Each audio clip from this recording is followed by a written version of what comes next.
நண்பர்களுக்கு வணக்கம். இன்னைக்கு பெரும்பான்மை மக்கள் சாப்பிடக்கூடிய அந்த உணவு ஆரோக்கியமானதா இருக்கா, நன்மை செய்யக்கூடியதா இருக்கா அப்படின்னு பார்த்தோம்னா அது கேள்விக்குறியானதாகவே இருக்குது. 1967 பசுமை புரட்சி அறிமுகம் செய்யப்படுது. அப்படி அறிமுகம் செய்யப்பட்ட பிறகு நிறைய கலப்பின பயிர் ரகங்களை உருவாக்குறாங்க. குறிப்பாக நெல்லில், கோதுமையில். இப்படி உருவாக்கின பிறகு நிறைய சத்து இழப்பும் சத்து குறைபாடும் ஏற்பட்டிருக்குது. முன்னாடி நம்ம தாத்தா காலத்தில், பாட்டி காலத்தில், முப்பாட்டன் காலத்தில் இருந்த அந்த உடல் ஆரோக்கியம், சுறுசுறுப்பு இப்போ இருக்குதா அப்படின்னு பார்த்தோம்னா குறைவாக தான் இருக்குது. இப்போ 30, 35, 40 வயதில் உடலில் பல தொந்தரவுகள் இருக்கிறதும், உடல் சோர்வு ஏற்படுறதும் இப்போ சாதாரணமானதாக இருக்குது. இப்போ அது முன்னாடி இப்படி இருந்துச்சா அப்படின்னாக்கா அப்படி இல்லை. ஒரு 80, 90 வயது வரைக்கும் கூட சுறுசுறுப்பாக வேலை செஞ்ச நபர்கள் இருக்காங்க. இதுக்கு என்ன காரணம் அப்படின்னு பார்த்தோம்னா இந்த கலப்பின பயிரகங்கள் தான் காரணமாக இருக்குது.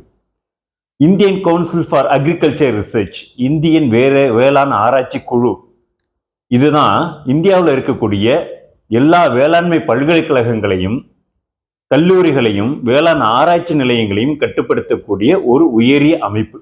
இதுக்கு கீழே ஆயிரக்கணக்கான ஆராய்ச்சி நிலையங்கள் வேளாண் சார்ந்து இயங்குது. இந்த வேளாண் ஆராய்ச்சி கழகத்தோட ICAR இதோட விஞ்ஞானிகள் ஆய்வு பண்ணி ஒரு கட்டுரையை 2023 வெளியிட்டிருக்காங்க.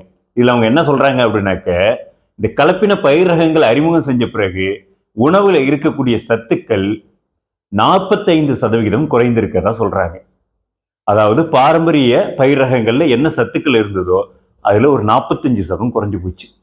அப்படின்னா நீங்க மாப்பிள சம்பாவில் ஒரு 4 இட்லி சாப்பிடுவீங்கன்னா, இப்போ கலப்பின பயிர் ரகங்களில் தயார் செய்யப்படுற இட்லியாக இருந்தால் அதே ஆற்றல் உங்களுக்கு கிடைக்கணும்னா இப்போ 8 இட்லி சாப்பிடணும். நீங்கள் 2 வாழைப்பழம் சாப்பிட்றீங்க அப்படின்னா இப்போ 4 வாழைப்பழம் சாப்பிடணும். இது சாத்தியமா? நமக்கு வயிறு அதே அளவு தான் இருக்குது, உடல் உழைப்பு குறைஞ்சிருக்குது, அப்போ சாப்பாடு குறைவாக தான் எடுக்கிறோம்.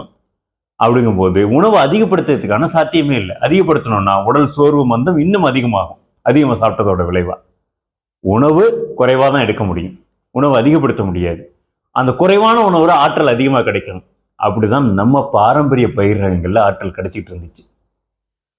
இப்போ இந்த கலப்பின பயிர் ரகங்கள்ல நிறைய சாப்பிட்டுக்கிறோம், இருந்தாலும் தெம்பு இல்லை, ஆரோக்கியம் இல்லை. உணவுக்காக நிறைய செலவு செய்யறோம், ஆரோக்கியம் கிடைக்கல. ஆனா பாரம்பரிய பயிர் ரகங்கள்ல நம்ம சாப்பிடக்கூடியதுல மிக குறைவான உணவு சாப்பிட்டாலே போதும், நமக்கு போதுமான ஆற்றல் கிடைக்கக்கூடிய சாத்தியம் இருக்குது. ஆற்றல் 2 மடங்கு இருக்குது. அப்படிங்கும்போது நீங்கள் கலப்பின பயிர் ரகங்களில் தயார் செய்யப்பட்ட உணவுகளை நீங்கள் 1000 ரூபாய் செலவு பண்ணி வாங்குறீங்க அப்படின்னாக்க, அதே 1000 ரூபாய்க்கு நீங்கள் பாரம்பரிய பயிர் ரகங்களில் செய்யப்பட்ட உணவுகளை வாங்கும்போது உங்களுக்கு அதே உடல் ஆரோக்கியம் கிடைக்கும்.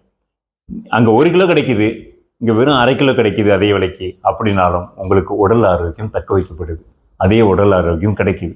இது மட்டுமா அப்படின்னாக்க அது மட்டும் இல்லை, நிறைய நோய்களுக்கு, தொந்தரவுகளுக்கு இந்த கலப்பின பயிர் ரகங்கள் காரணமாக அமையுது. ஏன்னா இதில் சத்து இழப்பு ஏற்படுறதுனால, சத்து குறைபாடு ஏற்படுறதுனால தசைகள் சார்ந்த பிரச்சனைகள் நிறைய பேருக்கு ஏற்படுது. எலும்பு சார்ந்த பிரச்சனைகள், நரம்பு சார்ந்த பிரச்சனைகள், இனப்பெருக்கத்தில் சில பிரச்சனைகள், இப்படி நிறைய பிரச்சனைகளுக்கு உள்ளாகிறதா அந்த ஆய்வு சொல்லுது. சரி, சத்து குறைபாடு மட்டும்தான் பிரச்சனையா அப்படின்னு பார்த்தோம்னா அந்த ஆய்வு இன்னொரு விஷயத்தையும் சொல்லுது. ஆர்சனிக் அப்படின்னு சொல்லப்படக்கூடிய விஷம் 1500 மடங்கு அதிகமா இருக்குது. 1500% அதிகமா இருக்கிறதா சொல்லுது. அப்போ 1500% இது அதிகமா இருக்குது. அதிகமானா என்ன பிரச்சனை அப்படின்னா இதயம் சார்ந்த பிரச்சனைகள் எளிதாக ஏற்படுறதுக்கான சாத்தியம் இருக்குது. இதய நோய்கள் கூடுதலாக ஏற்படும். 2வது, கேன்சர் காசிங் ஏஜென்ட்ல புற்றுநோயை ஏற்படுத்தக்கூடிய காரணியில ஆர்சனிக் ரொம்ப முக்கியமானது. அப்போ தொடர்ந்து இந்த கலப்பின பயிர் ரகங்கள்லேயே சாப்பிட்டு வர்றோம் அப்படின்னாக்க இந்த ஆர்சனிக் பாதிப்பு ஏற்படுறதுக்கான சாத்தியம் இருக்குது. நீங்கள் பட்ஜெட் போட்டு பாருங்க, ஒவ்வொரு மாதமும் எவ்வளோ உணவுக்காக செலவு பண்ணுறோம் அப்படின்னு பட்ஜெட் போட்டு பார்த்தீங்கன்னா உங்களுக்கு தெரியும்.